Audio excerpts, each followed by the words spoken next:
வணக்கம். ஆன்மீக ஜோதி சேனல் சார்பில் உங்களை அன்போடு வரவேற்பதில் மகிழ்ச்சி. இன்றைக்கி வழக்கம் போல் ரைஸ் வச்சுருக்கிறேன். கொஞ்சம் தக்காளி தொக்கு செஞ்சேன். ஒயிட் ரைஸுக்கு கொஞ்சம் தயிர், அதுக்கப்புறம் மெயின் அப்படின்னு பார்க்கும்போது இன்றைக்கி முட்டை சாதம் தான் செஞ்சுருக்கிறேன். சரிங்களா?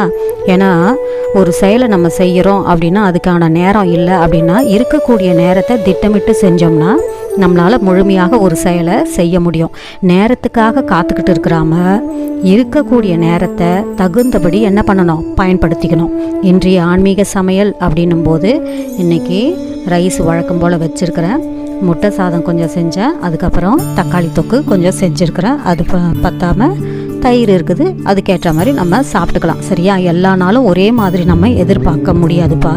அப்போ நேரம் குறைவாக இருந்ததுன்னா அதுக்கேற்ற மாதிரி செயல்களை செஞ்சு பழகிக்கணும். நம்ம நினச்சதெல்லாம் நடக்கணும் அப்படின்னு பிடிவாதம் பண்ணாமல் இருக்கக்கூடிய நேரத்தை, இருக்கக்கூடிய வாய்ப்பை தகுந்தபடி பயன்படுத்திக்கோங்க. இந்த கருத்து உங்களுக்கு பிடிச்சதுன்னா மறக்காமல் ஆன்மீக ஜோதி சேனலை சப்ஸ்கிரைப் பண்ணிக்கோங்க, லைக் பண்ணிக்கோங்க. முட்டை சாதம் சாப்பிட்றீங்களா இன்றைக்கி? சரி, சாப்பிடுங்க. வாழ்க வளமுடன். மீண்டும் நாம் அடுத்த பதிவில் சந்திக்கலாம். வணக்கம்.